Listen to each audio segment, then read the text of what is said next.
Tu vois, c'est quoi ton parcours? Et puis parle-moi de la rencontre que tu as eue avec Albert. Mon parcours, j'ai commencé là, voilà, à l'âge de 9 ans sur la plage du Marin. Ensuite, depuis l'âge de 9 ans, avec René Baudin, on s'est entraîné à régater, jusqu'à ce que je passe une partie de diplôme de moniteur de voile. Ensuite, j'ai bifurqué vers la croisière, donc j'étais skipper pendant quelques années, jusqu'à ce que je monte mon entreprise de carénage, d'entretien de bateau. Et la rencontre avec Albert, c'est justement ce qui a décidé le fait de bifurquer, parce qu'il y avait un choix à faire à un moment entre deux moniteurs de voile. C'est Albert qui a pris la direction du club, et ça m'a permis d'aller vers vraiment la croisière. Et depuis ce moment, on est ensemble et on navigue ensemble, on est souvent ensemble. D'accord. Et toi, Albert, c'est quoi ton parcours? En fait, moi j'ai commencé un peu plus tard, hein. J'ai dû commencer vers l'âge de 14-15 ans. J'ai commencé en Bretagne, faire de la voile. Et ensuite, j'ai continué en Martinique. J'ai commencé en Bretagne sur les habitables et j'ai continué en Martinique sur du dériveur, avant de repasser à nouveau à l'habitable au club nautique du Marin, comme Gaston. Et j'ai également rencontré René qui nous a formés et qui a un petit peu participé à notre choix de vie et notre projet de vie. Donc à partir de là, moi je me suis formé, je suis parti travailler à Scoutourne. Et après, la ville du Marin avait besoin de moniteurs pour assurer les cours de voile scolaire. Je suis revenu sur le Marin et lorsque René a pris d'autres fonctions parce qu'il était directeur du club, il est devenu directeur de l'office municipal des sports, moi je l'ai remplacé, donc j'ai pris la direction du club. Je suis toujours. D'accord. Donc là, vous allez vous lancer dans un super défi. Qu'est-ce qui a motivé qu'est-ce qui vous a motivé en fait? Disons que au départ, ça fait très longtemps qu'on voulait faire une transatlantique. Donc la Transquadra, effectivement, arrivant au Marin, on s'est dit pourquoi deux Martiniquais ne feraient pas cette traversée, et on l'a mis au point. C'est vrai que l'organisation de la Transquadra voulait, ils ont poussé aussi parce qu'ils voulaient. Disons que nous, les gars, arrivons au Marin, en Martinique, qui n'y a pas de Martiniquais dessus, ça n'a pas de sens non plus. Il y a plein de gars en Martinique, il y a plein de voiles en Martinique, et on ne le fait pas. Donc on s'est dit non, on le pousse, on le fait. Alors, que représente la Transquadra pour vous, Albert? Oui, ben, écoute, moi je n'ai jamais fait la traversée de l'Atlantique. J'ai fait la traversée dans l'autre sens à partir des États-Unis, mais de l'Atlantique je ne l'ai jamais fait. Et donc pour moi déjà c'est un défi personnel. Mais ça va au-delà de ça, c'est-à-dire que pour moi aussi c'est l'aboutissement de toute une vie où je me suis consacré à la voile, au développement de la voile au Marin et à la Martinique. Et moi c'est important pour nous de pouvoir montrer aux autres qu'on est capable de faire, nous Martiniquais, parce que c'est vrai que, comme je le dis souvent, c'est un milieu encore très fermé où on rencontre très peu de Martiniquais, notamment autour du port de plaisance, sur les entreprises qui existent, on n'a encore pas assez de Martiniquais qui s'investissent, et on a à cœur de nous de montrer qu'on est capable de conduire un projet, d'élaborer un projet, de le conduire jusqu'à son terme. Et c'est un défi aussi en ce sens pour moi. D'accord. Comment vous vous préparez pour cette course? Comment ça se passe vous? Okay. C'est vrai que c'est long, fastidieux, il faut beaucoup d'argent. Et en plus, donc la préparation, on prend l'avion pour aller s'entraîner là-bas. Parce que malheureusement, ce type de bateau n'existe pas en Martinique. Donc on est obligé d'aller à Pornic, s'entraîner dessus. Et donc il y a cette préparation qui est technique sur l'eau. Ensuite, on a une préparation ici, donc on est censé s'entraîner physiquement ici. Mais il y a toute la partie finance qu'on est en train d'essayer de boucler. Donc c'est vrai que Albert peut en parler un peu plus. Albert. Oui, alors ce que je voudrais dire, c'est que c'est pas la course elle-même qui. La course fait partie de tout le projet en fait. Je crois que c'est un défi global qu'il faut.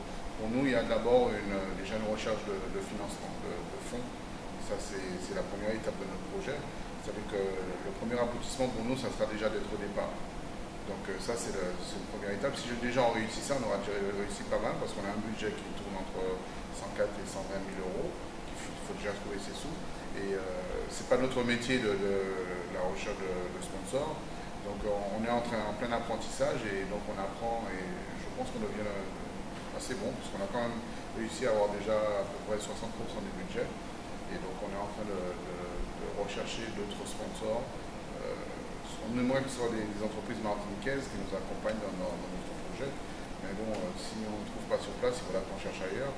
Mais on aurait souhaité que le projet reste un projet purement martiniquais. Très bien. Donc ça veut dire qu'il y a plusieurs étapes dans l'élaboration du projet. Une première phase, c'est la collecte des fonds nécessaires à la réalisation du projet. Ensuite, il y a une phase préparatoire en termes de sélection du bateau. C'est un bateau que vous louez? La sélection est faite, oui. C'est un bateau qu'on loue sur une dizaine de mois.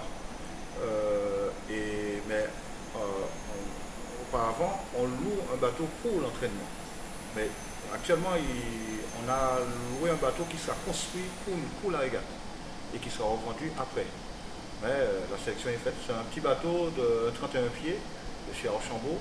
Donc il fait 9,50 m qu'on va devoir préparer aussi, nous, vers mars, quand on repartira s'entraîner sur la métropole. D'accord.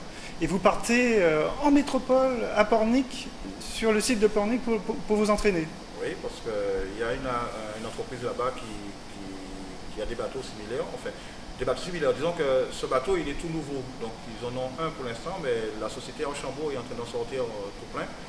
Et donc on est parti en juin s'entraîner une semaine sur ce type de bateau, mais juste quelques jours avant, on a fait un stage de survie à l'OIAN, parce que c'est obligatoire, c'est un stage qui nous permet d'avoir connaissance des problèmes qu'on pourrait rencontrer et puis du matériel de sécurité qu'on a à bord. Et j'essaie de combinaison de survie en eau froide, donc on a passé 3 jours à faire ce stage à l'OIAN aussi.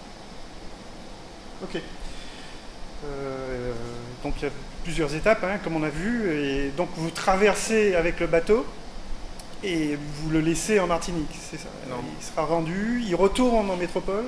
Oui, disons que le départ se fait à Saint-Nazaire. Ce sera en juillet 2011. Donc la première étape, c'est Saint-Nazaire-Madère, plus précisément Porto Santo, c'est une île qui est à côté de Madère. Donc c'est une étape qu'on fera assez rapidement, entre 4 et 7 jours. Ensuite, on laisse le bateau là de juillet jusqu'à janvier. Et nous, on revient en janvier à Porto Santo pour l'ultime étape, entre Porto Santo Madère jusqu'à Martinique. Ça va durer une quinzaine à une vingtaine de jours. Alors, vous avez dit que vous étiez en stage à Pornic. Qu'est-ce que vous retirez de cette expérience? Disons que le stage qu'on a fait à Pornic, c'était un premier contact avec le bateau.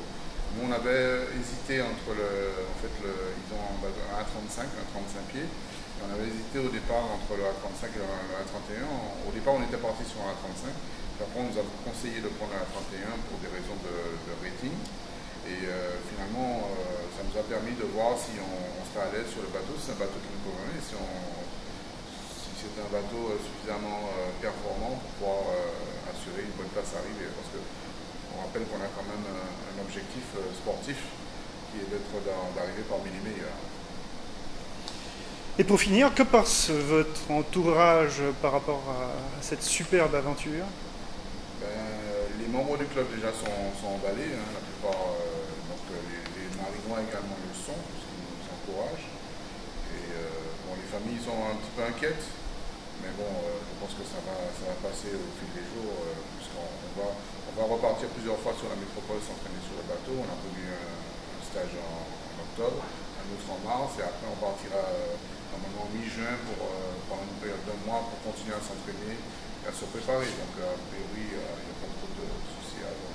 C'est vrai que, comme dit Albert, la famille est un peu plus inquiète. C'est vrai que quelqu'un qui ne connaît pas le bateau dira qu'on est fou, ou vraiment c'est super ce que vous faites, c'est vrai. Mais il faut dire qu'aux marins, quand on regarde le nombre de bateaux qui existent, ces bateaux sortent de quelque part. Ces bateaux ont traversé l'Atlantique, donc ce n'est pas quelque chose de tout nouveau qu'un bateau traverse. C'est vrai que c'est assez exceptionnel parce qu'on le fait en mode course. On va se préparer pour ça, mais c'est vrai que ce sera un beau challenge. Donc avait prévu en 2012, février, mars 2012? L'arrivée février 2012, février. Au Marin. Bon vent les gars. Merci. Merci.